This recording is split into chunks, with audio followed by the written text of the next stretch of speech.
Hi there. Um, I haven't done videos in a few days because my medication has been changing. As you all know, I have Crohn's and other illnesses, but today's the third day I've woken up without stomach pain in the longest time, and I'm actually feeling hunger today, which is just the most beautiful human feeling when you've had these stomach issues. And I wanted to make a video because when I was younger, even into my adulthood, I was always, trying to lose weight and trying to not feel hunger. And I actually feel like hunger is a gift because it's telling your body that your body is operating correctly. Your digestive system is operating as it should be. And that's a signal to us that we should go out there and we should eat food that nourishes us and, nourishes our mind and our bodies. And, I grew up during a time when, fashion and supermodels were just like really super thin. And even when I was just such a young girl, before I even was in high school, my mother would begin commenting on my weight. And weight is something that's hereditary in my family. Like all of my aunts look like how I look. And, you know, the only way I was able to lose weight, when I seriously worked on it, was to actually starve myself. I did Weight Watchers, and I would always eat less points than what you're supposed to be eating. And that was the only way that I could make the scale move. Um, and that was not good behavior. Um, so I didn't, Weight Watchers didn't work for me. It didn't help me lose weight, even though I followed the program very tightly and I had a lot of support. My friends and family were doing it with me. And, we would talk about how they give you like these extra points that you're supposed to be able to eat whenever you want. But if you eat those extra points, you will not lose weight. So we would not use those points. We would use just the daily minimum or less. And then on top of that, I was exercising a lot. It was to an extensive point. I mean, I would take a walk for an hour, I would work out at the gym for an hour, and then I would come home and I would do Taibo for an hour. That's 3 hours of exercise on top of all the movement that I had during the day. And I just don't see that as a healthy thing. Um, yeah, our bodies are the way that they are because of our genetics. And the way that I approach food now is so different.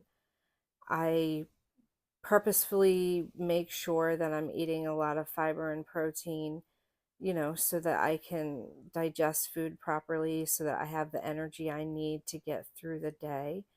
That isn't to say that I don't have a treat, once a day.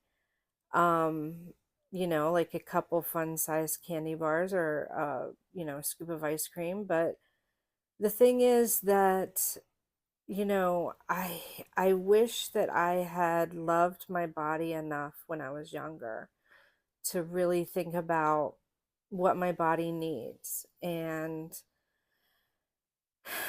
I've talked to, all of my nibblings, all of my younger adopted kids, about how, this affected me and how dieting affected me. And they are doing a lot better than I was. It doesn't mean that they're not experiencing body dysmorphia, because we all have that. Either we're too thin, or we're too fat, or too puffy, or we're too blonde, or our hair's too curly.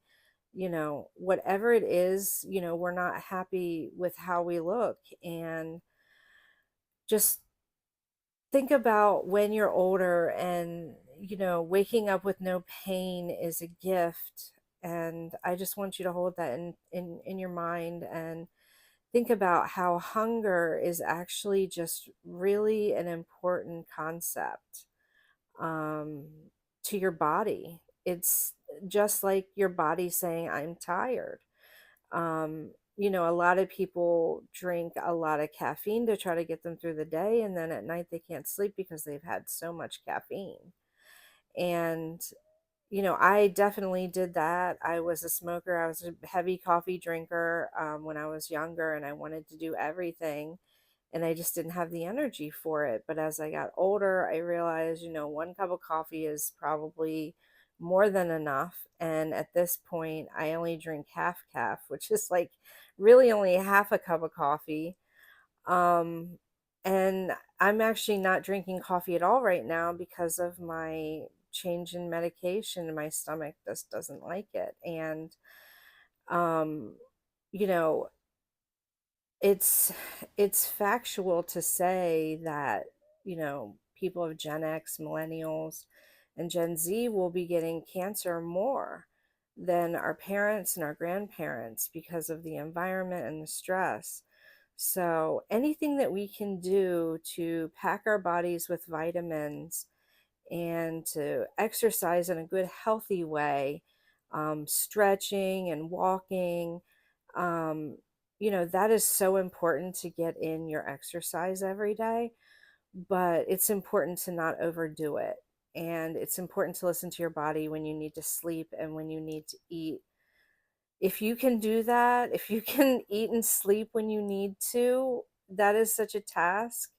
And if you listen to your hunger and sleep cues, you have made such significant progress, and I'm super proud of you. So I just wanted to pop in and say hello and just let you all know that I've been having some really poor health outcomes, but in the past 3 days I am making progress, and I'm really excited about it. And I'm very grateful to have, the life that I have, where I have such a great support system, my husband and my friends and my family. And, um, just be lucky in the sense that, I have, been able to get through some processes pretty easily and quickly.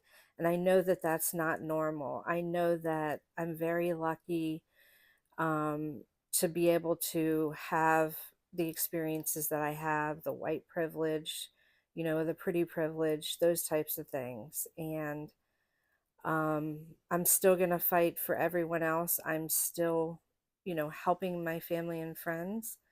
And I hope you will too. I hope you will adopt someone in your family and help them with their problems if it's something that you know how to solve. And even if you don't know how to solve it, maybe you can work together. So please take care of yourself, take care of everyone that you love, but put yourself first. And if you can help someone else, that's wonderful, because, you know, it will help them have less stress and let them live longer with you. So enjoy life.